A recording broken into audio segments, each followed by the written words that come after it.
오늘은 부활주일 지난 첫 주일입니다. 부활하신 예수 그리스도께서 오늘도 우리와 함께 계심을 믿습니다.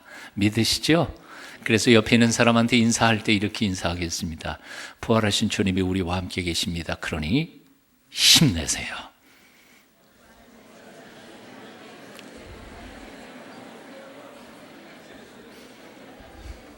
네, 여러분 얼굴이 조금 꽃이 폈습니다. 펴세요. 하나님이 살아계신데 걱정할 거 뭐 있겠어요. 어느 구두 판매원이 시장을 확장하기 위해서 아프리카의 한 부족을 찾아갔습니다. 막상 사람들을 만나보니까 신발을 한 켤레도 신고 있지 않았습니다. 다 맨발이었습니다. 낙심해서 본사에 전무를 보냅니다. 모든 주문을 취소합니다. 이 사람들은 신발을 아예 신지 않기 때문에 구두를 판매할 가능성이 전혀 없습니다. 그런데 얼마 후에 다른 판매원이 같은 부족을 찾아가서 그들이 모두 다 맨발인 것을 보고는 크게 기뻐하며 본사에 전무를 보냈습니다. 주문량을 2배로 보내주십시오. 이 사람들은 한 사람도 신발이 없으니까 모든 사람이 다 고객이 될 가능성이 있습니다. 똑같은 부족을 찾아갔습니다. 똑같은 조건이었습니다. 하지만 한 사람은 거기 가능성이 전혀 없다고 생각했고 또 한 사람은 가능성이 무한하다고 판단 내렸습니다. 무엇의 차이일까요? 시각의 차이입니다. 보는 눈이 틀린 겁니다. 한 사람은 맨발을 보고 포기했지만 한 사람은 그 똑같은 맨발을 보고 가능성을 본 것이었습니다. 희망을 찾았습니다. 사람들로 붐비는 거리에서 상점을 운영하던 사람이 있었습니다. 꿈도 가지고 아주 성실하게 일해서 어느 정도 성공을 이루었습니다. 그런데 어느 날 갑자기 그 가게가 불이 타버렸습니다. 값진 물건들이 몽땅 다 타버렸습니다. 지나가는 모든 사람들이 그리고 그 주인을 알던 지역 사람들이 주민들이 열심히 노력하던 참 성실한 사람이었는데 안 됐다. 이제는 끝이 나고 말았구나. 그런데 그 다음 날 팻말이 하나 상점 피아더미 앞에 붙어 있었습니다. 상점의 모든 것은 다 불타버렸습니다. 그래서 이제 처음부터 다시 새롭게 시작하겠습니다. 그 광고판을 보고는 이 글을 읽는 사람들이 그의 용기와 당당함에 찬사를 보내며 함께 재기를 도왔다고 합니다. 상점이 몽땅 불타버리고 난 후에 그도 다른 사람들처럼 포기해버릴 수도 있었을 것입니다. 하지만 남들이 다 포기하는 그 바닥에서 다시 희망의 씨앗을 심고 다시 시작하겠다고 결단한 그 결심은 위대한 결단이었을 것이라고 생각합니다. 사람들이 왜 낙심할까요? 왜 절망할까요? 이유는 희망을 보지 않고 절망을 보기 때문에 그렇습니다. 가능성을 보지 않고 불가능한 것만 자꾸 계산하기 때문에 그렇습니다. 빨간 안경을 끼고 세상을 보면 세상은 빨갛게 보입니다. 절망의 마음으로 온 세상을 보면 세상은 다 희망이 하나도 보이지 않습니다. 미움의 눈으로 세상 사람들을 보면 세상에 다 미운 놈만 있습니다. 안 그래요? 그런 사람이 없는 거 보네요. 여러분들 표정 보니까. 그러나 사랑의 눈으로 세상 사람들을 보면 다 사랑스럽습니다. 여러분들은 어떤 눈으로 세상을 보고 계십니까? 보는 눈에 따라서 세상이 달라 보일 것입니다. 아니, 지금 현재의 세상만 달라 보이는 게 아니라 여러분의 미래가 달라질 것입니다. 크리스천, 성도란 도대체 어떤 사람들을 가리키는 것일까요? 눈에 보이는 절망적인 환경이나 자신의 연약함을 뛰어넘어서 역사하시는 전능하신 하나님을 바라보는 사람들이 크리스찬입니다. 성도들입니다.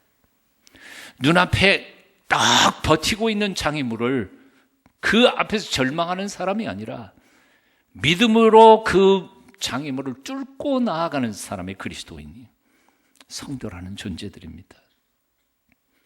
그래서 사도 바울은 이렇게 고백합니다. 우리는 눈에 보이는 것으로 살지 않습니다. 믿음으로 사는 사람들입니다. 고린도후서 5장 7절의 말씀이죠. We live by faith, not by sight. 눈에 보이는 대로 사는 게 아닙니다. 믿음으로 살지. 오늘 본문에서 여호와 하나님께서는 사명자에게 이렇게 명령하십니다. 외치라! 사명자가 묻습니다. 뭐라고 외칠까요? 하나님께서 명령하십니다. 모든 육체는 풀이요 그 모든 영광은 아름다움은 들의 꽃이다. 풀이 마르고 꽃이 시드는 것처럼 너희도 쉽게 마르고 시들 것이다. 오직 하나님 말씀만 영원할 것이다. 다시 하나님은 또 이어서 좀 더 강하게 명령하십니다. 아름다운 소식을 전하는 자여 너는 높은 산에 올라가 힘써 소리를 높이라. 두려워하지 말고 소리를 높여 백성들에게 너희 하나님을 바라보라고 외쳐라. 주 여호와께서 오신다. 그가 친히 너희의 선한 목자가 되셔서 너희를 보살피실 것이다.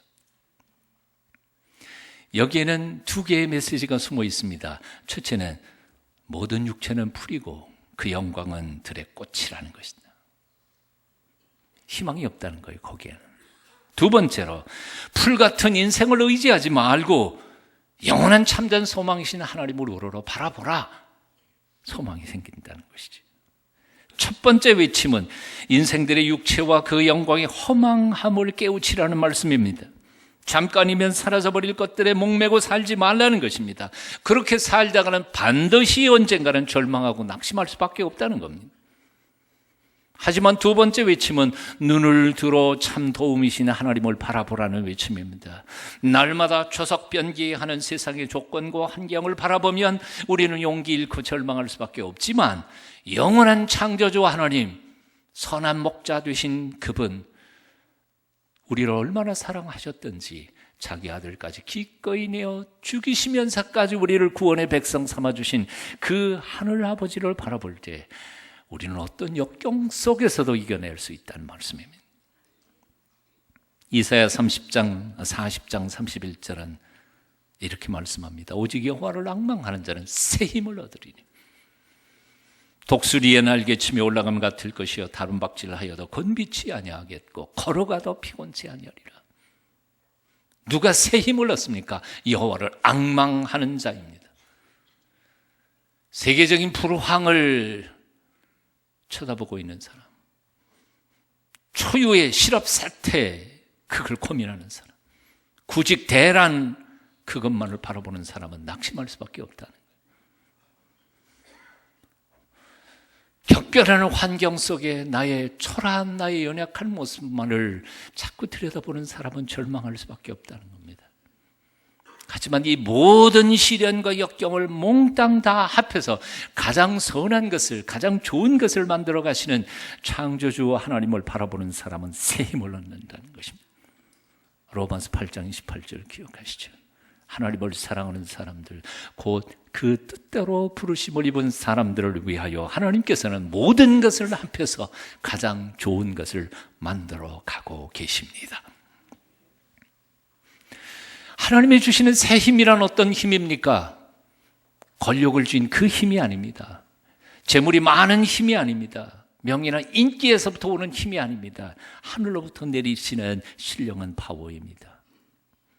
벙어리에게 말을 주시고 눈먼 사람에게 빛을 주시고 청년에게 비전을 주시고 노인들에게 꿈과 새 소망을 주시는 그 새 힘, 탕자 어거스틴을 성자로 바꾸시는 그 새 힘, 깡패 두목 김익두를 신령한 일제 때 대한민국의 소망이었던 김익두 목사로 변화시키시는 그 새 힘, 조지 뮬러의 기도를 통해서 수천 명의 고아가 한 끼도 굽지 않고 먹고 입고 쓰고 사는 모든 필요를 공급해 주시었던 그 기적의 힘, 81세의 요한 웨슬레를 한순간도 조금 더 피곤함을 느끼지 않고 죽는 마지막 순간까지 뛰고 달려도 새 힘이 넘치게 하신 그 새 힘, 그 새 힘을 하나님을 우러러 앙망하는 자들에게 부어주신다는 약속입니다.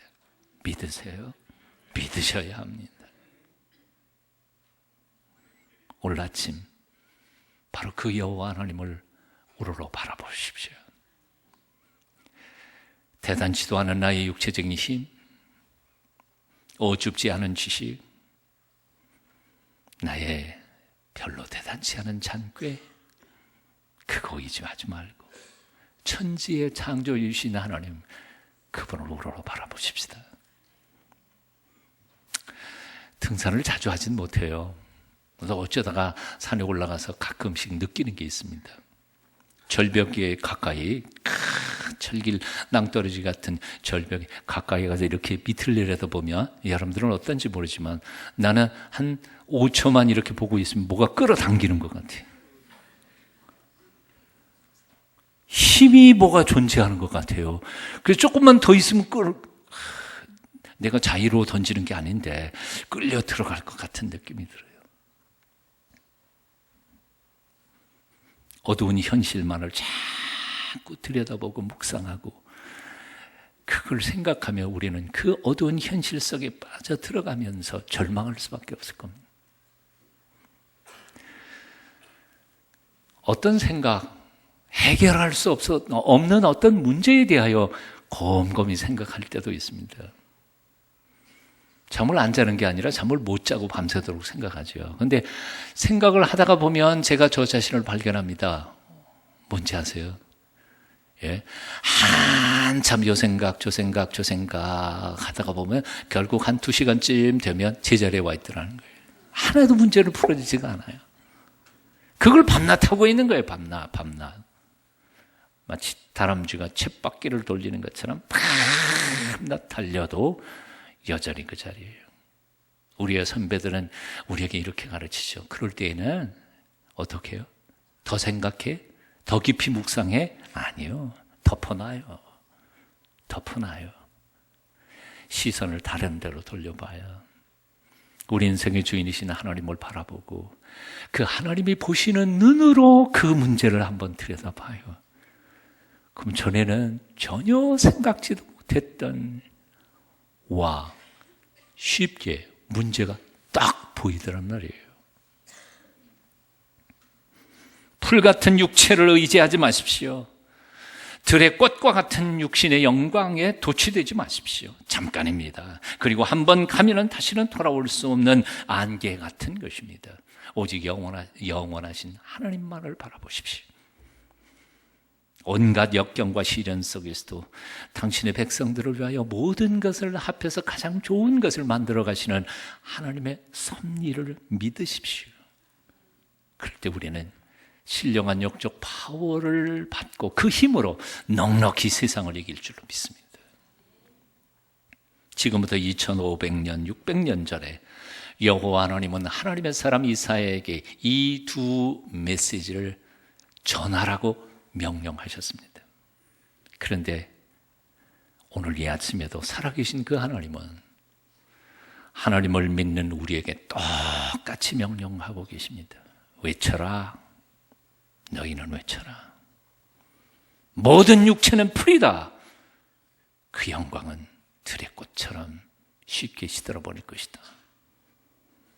너희는 힘써 외쳐라. 높은 산에 올라가 온 세상 사람들이 듣도록 크게 외쳐라. 하나님을 바라보아라. 그 하나님이 우리의 온전한 소망이시다. 이것은 하나님의 명령입니다.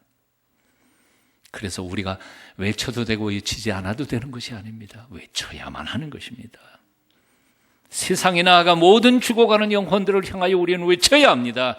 여러분, 우리는 풀 같고 들풀같이 금방 마르고 시드는 존재들입니다. 들풀 같은 거기에 소망 두지 마십시오. 오직 영원한 생명을 주시고 우리의 삶을 부욕해 하기 위하여 오시는 전능하신 하나님을 우러러 바라보십시오. 그분을 만나는 자마다 영생을 얻을 것입니다. 그분 안에 진정한 참된 부요함이 있습니다. 그분은 말씀하셨습니다. 나는 선한 목자라. 내가 온 것은 양들로 생명을 얻고 더 얻어 풍성한 삶을 살도록 하기 위해서 왔노라.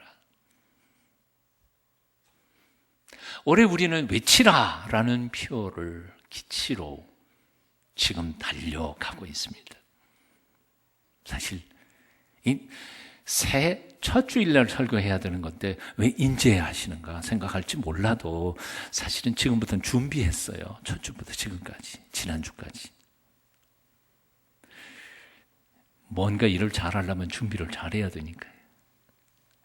우리가 외쳐야 할 것들이 참 많지만 그 중에 첫 번째는 뭐냐면 바로 복음 전도의 외침입니다. 마가복음 16장 15절은 말씀합니다.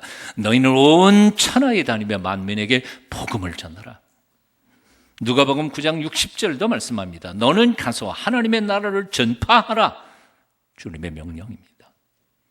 사도 바울도 말씀합니다. 너는 말씀을 전파하라. 때를 어떤지 항상 입으라. 조건 따지지 말라는 것이에요. D.L. 무디는 이렇게 고백했습니다. 한 사람의 영혼을 사단의 세력으로부터 건져내서 영광스러운 빛의 세계로 인도하는 일보다 더 영광스러운 일은, 더 위대한 일은 없을 것이다. 그래서 나는 감히 상상하건대 하나님 앞에 서 있는 가브리엘 천사도 이 천국을 떠나 세상에 보내주셔서 한 영혼을 주께로 인도하는 기회를 내게도 허락해 주소서 하고 간청하고 있을 것이라고 나는 믿는다. 한 젊은 선교사가 질병 치료차 귀국을 했습니다. 병이 채 낫지도 않았는데 서둘러서 선교지로 돌아가려고 합니다. 그 모습을 바라보던 곁에 있는 사람들이 이렇게 물었습니다. 아니, 선교사님 왜 그렇게 급하게 돌아가시려고 합니까? 선교지 금덩어리라도 쌓아 놓으셨습니까? 그 선교사가 대답했습니다. 나는 구원받을 선교지의 영혼들을 생각하면 잠을 잘 수가 없습니다. 오키나와 선교사로 파송한 우리 곽영길 목사가 늘 하던 말이 있습니다. 목사님, 저는 일본에 구원받을 영혼들을 생각하기만 하면 그냥 눈물이 나옵니다. 고린도후서 5장 13절 14절에서 사도 바울은 이렇게 말합니다. 우리가 만일 미쳤어도 하나님을 위한 것이요 만일 정신이 온전하여도 너희를 위한 것이니 그리스도의 사랑이 우리를 강권하시는도다. 그리스도의 사랑이 우리를 강권하시는도다. 천사도 흠모할 수밖에 없는 이 일, 선교 지역을 떠난 선교사가 잠을 이룰 수 없도록 만드는 이 영혼 구원의 열정, 미친 사람처럼 십자가를 붙들고 달려가게 만드는 이 사랑의 강권함, 이것이 바로 피 묻은 십자가의 복음을 전하는 사명에 대한 우리 선배들의 고백이었던 것입니다. 그런데 오늘날 우리 그리스도인들은 이 사명에 대하여 어떻게 응답하고 있습니까? 특별한 사람들이나 하는 것이라고 착각하고 있지 않습니까? 나 때문에 몇 사람이나 구원받았습니까? 한번 정직하게 자신을 돌아보고 회개해야 합니다. 미국 일리노이 주에서 평생 병든 육체를 치료하던 엘리사 테일러 캐슬이라고 하는 의사 선생님이 계셨습니다. 사람들의 병을 치료해줘도 그들은 나중에는 결국은 죽고 만다는 사실을 그는 깨달았습니다. 그래서 영원히 죽지 않는 영혼을 구원하는 일이 육체의 질병을 치료하는 것보다 훨씬 더 의미 있는 일이라고 생각이 됐습니다. 그래서 나이가 60이 넘었는데 늦은 나이에 신학을 공부합니다. 그리고 복음 전도자가 됩니다. 그 구원의 놀라운 사역을 감당하면서 감격으로 간증시를 씁니다. 그 부인이 곡을 붙였습니다. 저와 여러분이 잘 아는 찬송가 508장에 우리가 지금은 나그네 되어도 화려한 천국에 멀잖아 가리니 이 세상에 있을 때 주 예수 위하여 우리가 힘써 일하세. 주 내게 부탁하신 일 천사도 흠모하겠네. 화목해 하라신 구주의 말씀을 온 세상 널리 전하세. 찬양 한번 해볼까요? 네. 뜻을 생각하면서 네가 지금은 나그네 되어도 화려한 천국에 모사나 가리니 이 세상 있을 때 주 예수 위하여 우리가 힘써 일하세. 주 내게 부탁하시니 천사도 흠모하겠네. 화목해 하라신 그 주의 말씀을 온 세상 널리 전하세.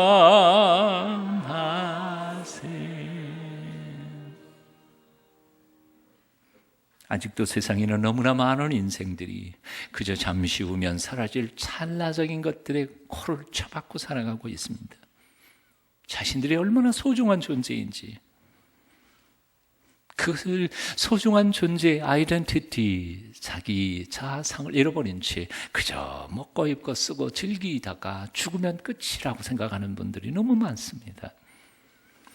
하나님께서 인생들을 영생하는 존재로, 사랑하며 사랑받으며 참되고 복되게 살아가는 존재로, 진정 남을 위해 조건 없이 희생하며 섬길 때에 비로소 한 번밖에 못 사는 삶이 얼마나 행복해질 수 있는지에 대하여 모르기 때문에 오직 나만을 위해서 살다가 보니까 서로 상처 주고 상처받으며 피투성이의 모습으로 살아가고 있다, 그 말입니다. 그 영혼들을 향하여 살아계신 하나님께서 오늘 우리에게 명령하십니다. 맺혀라, 너희는 풀이다. 바라보아라. 하나님을 바라볼 때 진정한 참된 인생을 살아갈 수 있을 것이다. 맺혀야 합니다. 우리는 풀입니다. 들꽃입니다. 인생은 찰나적인 것입니다. 한 번 가면 다시는 돌아올 수 없는 안개와 같은 존재입니다. 하지만 그렇다고 해서 절망할 필요 없습니다.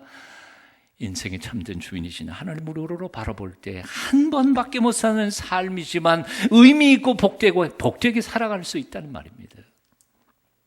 전도 어려워 보여도 간단합니다. 두 마디만 하면 됩니다. 당신은 풀입니다. 하지만 하나님을 바라보는 순간 영생하는 가치 있는 소중한 존재입니다. 한 사람이 눈보라치고 날은 심히 추운 어느 날 히말라야 산맥 어느 산길을 걷고 있었습니다. 눈길을 가다 보니까 한 사람이 쓰러져 있었습니다. 가까이 가서 가슴을 짚어보니까 아직 온기가 있고 숨도 끊어지지 않았습니다. 마침 다른 사람이 곁으로 지나가기에 도움을 요청했습니다. 이 사람 그냥 내버려두면 여기 얼어 죽을 판이니까 같이 함께 업고 갑시다. 돌아보지도 않고 지나가면서 그 사람은 이렇게 말했습니다. 아니, 나도 죽을 지경인데 누구를 도와요? 하지만 이 사람은 죽어가는 사람을 그냥 내버려 둘 수가 없어서 그 사람을 들쳐업고 눈보라치는 산길을 걸어갑니다. 그야말로 씨름을 하면서 몇 번이고 넘어지고 자빠지면서 고개를 넘었습니다. 그러다 보니 땀이 비오듯 하고 그 사람의 그 열기가 등에 업혔던 사람에게 전달되면서 등에 업혔던 사람이 체온이 돌아오고 정신을 회복합니다. 그래서 함께 서로 의지하면서 갑니다. 고개를 거의 다 넘어가게 될 즈음에 저 혼자 살겠다고 갔던 그 사람이 쓰러져 있었습니다. 가서 가만히 살펴보니 숨도 끊어지고 아주 얼어 죽어버리고 말았습니다. 인도의 성자 선다싱의 이야기입니다. 실화이죠. 남을 구원하기 위해 힘쓰고 애쓰던 선다싱은 죽어가는 사람을 살렸을 뿐만 아니라 자기 생명도 구원해냈습니다. 하지만 남이 죽든 살든 상관치 않고 혼자 살겠다고 가버린 그 사람은 자기 생명조차 구원하지 못했다는 것입니다. 사랑하는 여러분, 한 번밖에 못 사는 인생입니다. 어떻게 사실랍니까? 어떻게 사실랍니까? 돈은 아무리 벌어도, 아무리 많이 쌓아놓아도 나 죽을 때에는 누군가에게 다 주고 갈 것입니다. 내가 아무리 높은 자리에, 권력의 자리에 올라도 잠시 후면 그 자리는 내 후배가 올라가 앉아 있을 것입니다. 사람들의 박수소리, 명예인기, 아침 안개처럼 허망하게 다 쓰러져 버리고 말 것입니다. 이번에 하울림 중창단 가서 참 많은 은혜를 끼쳤습니다. 아마 식사 시간이었던 것 같아요. 누군지 나 기억 못해요. 이렇게 해서 이름을 뽀록 내지 말아야죠. 저한테 이렇게 물읍니다. 저 하울림 중창단이 목요일 날 같이요, 영국에 벌써. 그래서 부활주의를 우리와 함께 잊지 못했습니다. 궁금했던 거 봐요. 그 솔리스트들, 다 훌륭한 솔리스트들이 싹 빠졌는데 호산나 찬양대 부활주일날 찬양 제대로 했는가? 걱정은 99%, 1%는 우리가 빠졌는데 조금 죽을 써야, 그런 생각 했다는 게 아니고 한 1%쯤은 있었을 것 같아요.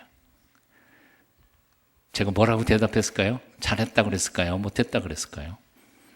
당신들이 없으니까 정말 잘하더라. 속이 좀 상했던가 봐요. 자기들이 빠졌는데 잘했다니까 좀 속이 상한 것 같아서 저의 솔직한 고백을 했어요. 여러분, 내가 없으면 안 될 것이라고 하는 생각 자체를 우리 뜯어 칩시다. 저는 7년 후면 은퇴를 할 텐데 서목사 은퇴한 후에 동순교회 어려워져요? 안 그래요. 하나님이 살아계신데 더 훌륭한 목사 보내서 더욱 부흥성장하게 될 줄로 믿습니다. 내가 없으면 안 된다고요? 아니요. 하울림 중창단 다 빠져도 호산나 은혜롭게 찬양할 거예요.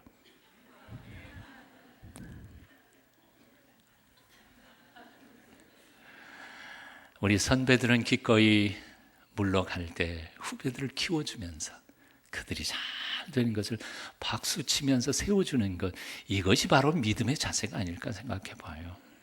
안 그래요? 뭘 이 땅에서 박수를 그렇게 잘 받고 사겠다고요? 저는 신학교 졸업한 이후에 교회를 2교회만 섬겼습니다. 오라는 데도 없었지만 하여튼 2교회 섬겼습니다. 신학교를 졸업하자마자 부산에 있는 교회에 갔는데 거기서 13년 목회하다가 우리 동순교회에 왔습니다. 13년 목회하고 부산을 떠나 동순교회에 왔을 때에 제 후임으로 온 목사가 내가 자꾸 교인들하고 연락하면 스트레스 받을 거 아니에요. 부담스러울 거 아니에요. 그래서 칼날같이 잘랐습니다. 우리 집에 전화가 와도 안 받았습니다. 그랬더니 무슨 소문이 난 줄 아세요? 서목사 그렇게 안 받는데 서울 가더니 교만해졌다고. 교만해졌다고. 너무 섭섭하다고. 배신자라고. 이 부산 양정교에서 올라오신 식구들이 여기 몇 명 있기 때문에 제가 거짓말 못해요. 근데 솔직히 말하면 어떨까요? 저는 신학교 졸업하자마자 그 교회 갔습니다. 거기서 전도사 했고 부목사 했고 담임 목사 13년 했습니다. 그 교회는 저의 첫사랑이었습니다. 요즘도 옛날 생각이 나요. 가고 싶고 만나고 싶은 사람들이 너무 많아요. 지난 20년 동안 다 끊었어요. 앞으로 7년 후에 저는 동순교회 후임 목사를 위하여 정말 다 끊어버릴 작정입니다. 지금부터 준비하고 있어요. 그래야 됩니다. 아니, 천성을 바라보는 하나님의 사람들, 그리스도인들이 왜 그렇게 세상의 박수와 명예와 인기에 그렇게 목을 메고 살아야 합니까? 영원히 남을 것은 딱 하나밖에 없습니다. 하나님의 명령에 순종하고 말씀을 전해서 구원받은 영혼들, 그들만큼은 영원토록 우리의 면류관이 될 것입니다. 그래서 다니엘은 선포했습니다. 많은 사람을 옳은 대로 돌아오게 한 자는 하늘의 별과 같이 영원토록 빛나리라. 사랑하는 여러분, 가장 위대한 이 일에 여러분의 돈과 시간을 풍성하게 쓰시기를 축원합니다. 기쁨과 행복한 삶이 여러분의 것이 될 것입니다. 하나님께서 여러분의 남은 생일을 책임져 주실 것입니다. 기도하겠습니다. 그리스도의 사랑이 나를 강건하시는 도다 외치며 목숨 걸고 뛰고 달리며 복음을 전했던 사도 바울은 오늘 아침 다시 한번 생각해 봅니다. 영광스러운 주님의 이름을 전하며 그 이름 앞에서 인생이, 삶이 완전히 변화되는 수많은 사람들을 우리가 만나면서 한 번밖에 못 사는 이 삶을 복되고 감격하면서 살아가는 행복한 전도자들이 다 되도록 우리를 도와주시옵소서. 예수님 이름으로 기도합니다.